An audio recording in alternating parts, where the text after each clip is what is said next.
अस्सलाम वालेकुम जी। Myself Mohammad Usman. आज जो है हम 10th class biology chapter number 14 के अंदर development and structure of seed के बारे में पढ़ेंगे कि एक जो है वो सीड का स्ट्रक्चर क्या होता है और एक सीड की जो है वो डेवलपमेंट जो है वो कैसे होती है। और ये चैप्टर नंबर 14 का लेक्चर नंबर 12 है।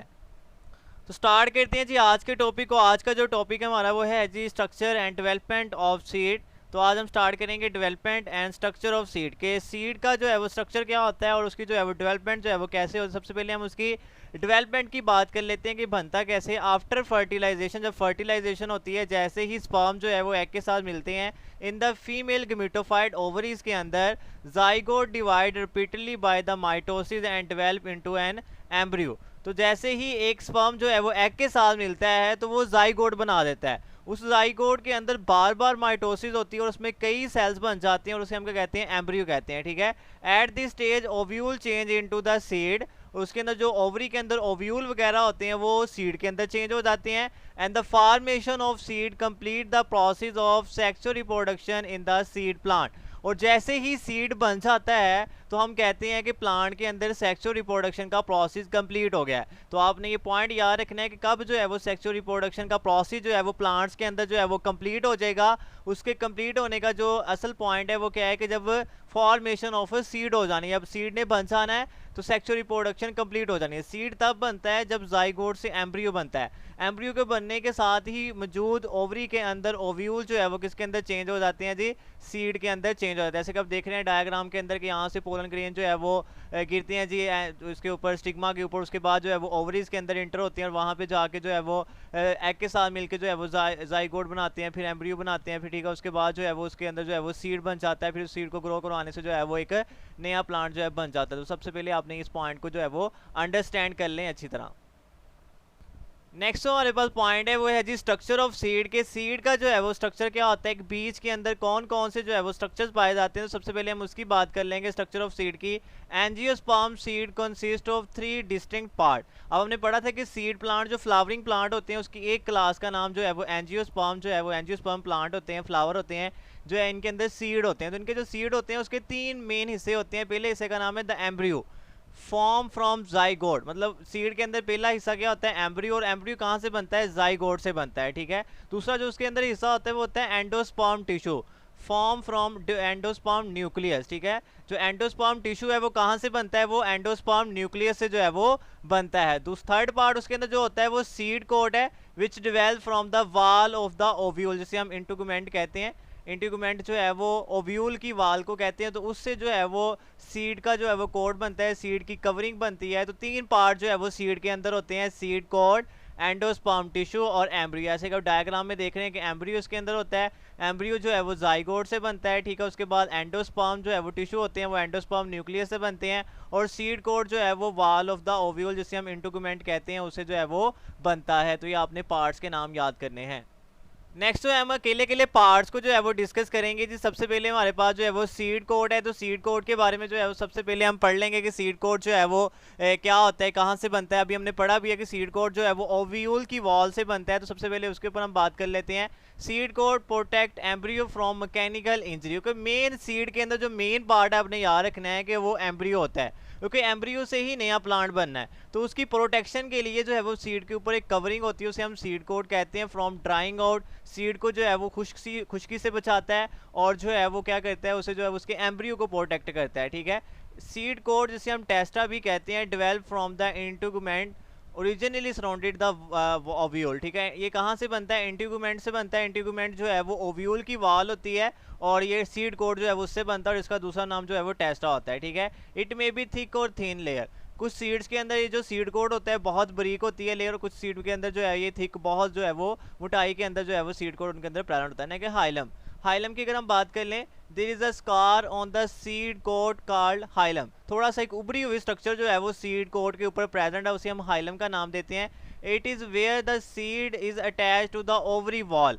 मतलब ओवरी वॉल जो है वो फ्रूट की वॉल को हम कहते हैं। तो फ्रूट की वॉल के साथ जो है वो सीड अटैच होते हैं और जिस पॉइंट के जरिए सीड जो है वो फ्रूट के साथ ओवरी की वाल के साथ अटैच होते हैं उसका नाम क्या होता है, हाइलम होता है।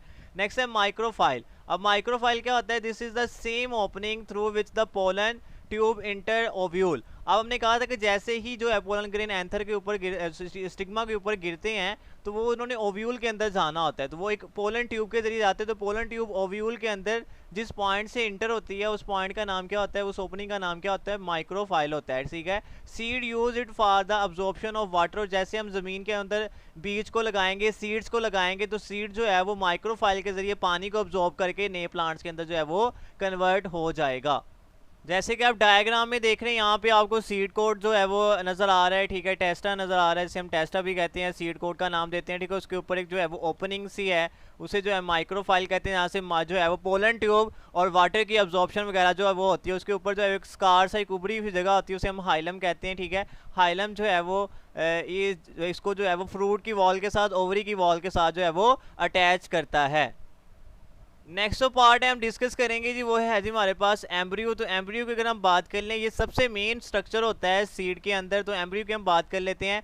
Embryo is actually an immature plant, ये इमेच्योर प्लांट है, ठीक है। इसे हम बेबी प्लांट का नाम भी देते हैं। तो ये इमेच्योर प्लांट होता है। इट कंसिस्ट ऑफ, इसके मेन 3 पार्ट्स हैं। एक का नाम रेडिकल होता है, it develop into new roots, ठीक है। तो जो इसका एम्ब्रियो का वो वाला हिस्सा जो कि रूट्स में डेवलप करेगा उसका नाम क्या होगा, रेडिकल। मतलब ये नीचे वाला जो हिस्सा है इसका, ठीक है, ये जो है ये हिस्सा जो है वो किस में कन्वर्ट होता है, रूट्स के अंदर कन्वर्ट होता है, इस वजह से इसे हम रेडिकल का नाम देते हैं, ठीक है। नेक्स्ट है plumule, it develop into new shoots. Embryo का वो हिस्सा जिसने शूट बनानी है, जिसने लीव्स ऊपर की जानिब बनाने, उसका नाम क्या होगा, उसका नाम पल्म्यूल होगा, ठीक है। तो पल्म्यूल जो है वो शूट बनाते हैं, ऊपर की जानिब ग्रो करते हैं, जबकि रेडिकल जो है वो नीचे की जानिब ग्रो करके रूट्स बनाते हैं। थर्ड जो इसके अंदर पार्ट है वो है cotyledon. These are the leaves of embryo. अब कोटिलेडन क्या है, इसको समझने के लिए कि जब अब एम्ब्रियो को, जब आप एक सीड को ज़मीन के अंदर लगाएंगे तो जो फर्स्ट लीव उससे बनता है, जो फर्स्ट जो उससे पत्ता बनेगा, लीव बनेगा, वो जो लीव फर्स्ट बनाएगा वो कौन बनाएगा, वो एम्ब्रियो के अंदर मौजूद कोटिलेडन बनाएगा। इस वजह से इसे हम लीव्स ऑफ द एम्ब्रियो का जो है वो नाम देते हैं, ठीक है। कुछ सीड्स के अंदर 2 कोटिलेडन होते हैं, कुछ सीड्स के अंदर 1 कोटिलेडन होता है, तो ये डिपेंड करता है, ठीक है। जैसे मटर का जो सीड है उसके अंदर 2 कोटिलेडन होते हैं, ठीक है। तो कोटिलेडन क्या है कि एम्ब्रियो जब ग्रो करेगा, जब एक सीड ग्रो करेगा तो फर्स्ट जो लीव बनेगा, फर्स्ट पत्ता जो बनेगा वो किससे बनेगा, वो कोटिलेडन जो है वो बनाएगा। नेक्स्ट है हमारे पास वो एपिकुटाइल और हाइपोकुटाइल है। ये बड़ी इंपॉर्टेंट डेफिनेशन है, तो इसकी हम बात कर लेते हैं, एपिकुटाइल की और हाइपोकुटाइल की, ठीक है। तो इसको समझने से पहले थोड़ा सा अगर डायग्राम मैं अगर आपको एम्ब्रियो को सिंपल बनाना सिखा दूं, तो इस तरह आप जो है वो इसको एम्ब्रियो को जो है वो ड्रा कर सकते हैं। इस तरह का एम्ब्रियो होता है, ठीक है। ये दरमियान में इसकी जो है वो पॉइंट ऑफ अटैचमेंट होता है, ठीक है, एम्ब्रियो के। तो ये सिंपल सी बात। अब जहाँ पे ये पॉइंट ऑफ अटैचमेंट है, इसे हम जो है वो एम्ब्रॉनिक स्टेम कहते हैं। क्या कहते हैं जी, एम्ब्रॉनिक स्टेम। मतलब ये एम्ब्रियो के सेल यहाँ पे जो है वो इकट्ठे होते हैं, ये यहाँ पे लिखा हुआ है एम्ब्रॉनिक स्टेम, ठीक है। मतलब जितना भी ये सारे के सारे ये एम्ब्रियो है, इसे हम एम्ब्रॉनिक स्टेम का नाम भी दे सकते हैं, कोई एम्ब्रियो के सेल हैं, ठीक है। तो ये जो पॉइंट ऑफ अटैचमेंट है, यहाँ पे कोटिलेडन अटैच होते हैं, इस जगह पे जो है वो कोटिलेडन अटैच होगा, इधर भी जो है वो कोटिलेडन जो है वो अटैच होगा। अब पॉइंट ऑफ अटैचमेंट से ऊपर वाला जितना भी जो है वो एम्ब्रियो का हिस्सा, उसे हम एपिकुटाइल का नाम देते हैं, और पॉइंट ऑफ अटैचमेंट से नीचे जितना भी हिस्सा है इसका नाम जो होता है वो हाइपोकुटाइल होता है, ठीक है। एपिकुटाइल का जो कॉर्नर है उसका नाम पल्म्यूल होता है, और यहाँ से जो है वो शूट निकलनी है, क्या निकलनी है जी, शूट वगैरह जो है वो यहाँ से निकलती है। जबकि जो हाइपोकुटाइल है उसका जो आखिरी एंड है उसे हम जो है वो रेडिकल कहते हैं, और यहाँ से क्या निकलेंगी, रूट्स वगैरह जो है वो निकलेंगी। तो ये सारे का सारा एम्ब्रियो का स्ट्रक्चर है। तो अब इसको हम पढ़ लेते हैं। The embryonic stem above the point of attachment of cotyledon is called एपिकुटाइल। मैंने कहा कि इस जगह पे जो है वो कोटिलेडन अटैच होता है, तो इससे ऊपर जितना भी हिस्सा है उसे हम एपिकुटाइल का नाम देंगे, ठीक है। The embryonic stem above the below the point of attachment of cotyledon is called hypocotyl. जितना भी नीचे पॉइंट ऑफ अटैचमेंट से इतना भी नीचे एरिया है उसका नाम क्या होगा, उसका नाम हाइपोकुटाइल जो है वो उसका नाम होगा। जैसे कि आप देख रहे हैं इसके अंदर भी कि हमारे पास जो है ये पल्म्यूल है, ठीक है, रेडिकल है, रेडिकल जो है वो हाइपोकुटाइल का एंड है, ठीक है, और जो पल्म्यूल है ये एपिकुटाइल का जो है वो एंड है। तो पल्म्यूल से शूट निकलनी है और रेडिकल से जो है वो क्या निकलना है, जो है वो रूट्स निकलनी है, और जहाँ पे हम इस दोनों पॉइंट्स को अलग करते हैं वो कोटिलेडन की अटैचमेंट का पॉइंट है। तो जो मैंने आपको यहाँ पे बना के दिखाया, इस तरह जो है वो आसानी से इसको जो है वो अंडरस्टैंड कर सकते हैं।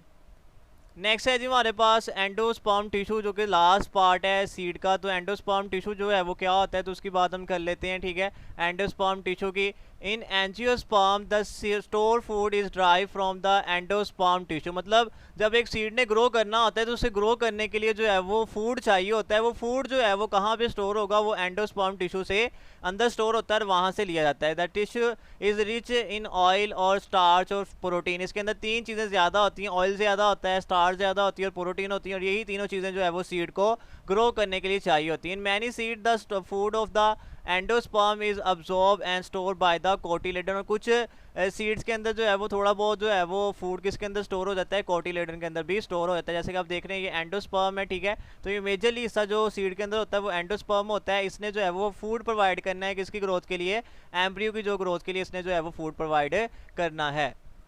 यहाँ पे आपको जो है वो एक सीड दिखाया गया है, ठीक है। ये चने के जो है वो एक सीड है, ठीक है। इसकी हम बात कर लेते हैं। तो सिंपल से आप इसको अंडरस्टैंड करते हैं। सबसे पहले इसके अंदर कोटिलेडन है, 2 कोटिलेडन है, ये भी कोटिलेडन, ये भी कोटिलेडन, ठीक है। ये हाइलम है, हाइलम वो पॉइंट जहाँ से ये जो है फ्रूट की वॉल, ओवरी की वॉल के साथ अटैच है, ठीक है। ये आपको यहाँ पे जो है वो सीड कोड भी जो है उसका नजर आ रहा है, ठीक है। नेक्स्ट जो है ये हमारे पास एम्ब्रियो, उसका जो ऊपर वाला हिस्सा है इसे पल्म्यूल कहते हैं। यहाँ से शूट निकलेंगे और रेडिकल से जो है वो रूट्स वगैरह जो है वो निकलती हैं। नेक्स्ट एक छोटा सा जो है वो शॉर्ट क्वेश्चन है कि जो है पार्थिनोकार्पी क्या होती है। हमने एक प्रोसेस पढ़ा था पार्थिनोजेनेसिस। अब पार्थिनोकार्पी जो है वो क्या होती है उसकी हम बात कर लेते हैं। पार्थिनोजेनेसिस प्रोसेस एनिमल्स के अंदर होता है और पार्थिनोकार्पी का जो प्रोसेस है प्लांट्स के अंदर होता है, ठीक है। In some plant ovary develop into fruits without the fertilization inside the ovule. Ovule के अंदर स्पर्म जो है वो एग के साथ नहीं मिलते, बल्कि उससे पहले ही जो ओवरी होती है वो फ्रूट के अंदर कन्वर्ट हो जाती है। तो अगर स्पर्म एग के साथ नहीं मिलेंगे तो अंदर सीड नहीं बनेगा। तो ऐसे फ्रूट जिनके अंदर सीड नहीं होता वो किस प्रोसेस के जरिए बनते हैं, पार्थिनोकार्पी के जरिए बनते हैं। This process is known as parthenocarpy and it result in seedless fruit. जितने भी सीडलेस फ्रूट जैसे कि बनाना वगैरह उसके अंदर सीड नहीं होता है, तो वो कैसे बनता है, वो पार्थिनोकार्पी के जरिए बनता है। उसमें फर्टिलाइजेशन नहीं होती बल्कि ओवरी जो है वो डायरेक्ट किसके अंदर कन्वर्ट हो जाती है, फ्रूट्स के अंदर जो है वो कन्वर्ट हो जाती है। एग्जाम्पल की अगर हम बात कर लें तो उसमें बनानाज आते हैं और सीडलेस वेराइटीज ऑफ ग्रेप्स, अंगूरों की कुछ वेराइटीज होती हैं जिनके अंदर जो है वो सीड वगैरह जो है मौजूद नहीं होता। तो उम्मीद है जी आज का लेक्चर आपको समझ आ गया होगा। फिर भी कोई मसला मसाइल अगर आ रहा है तो आप मैसेज करके जो है वो आंसर पूछ सकते हैं।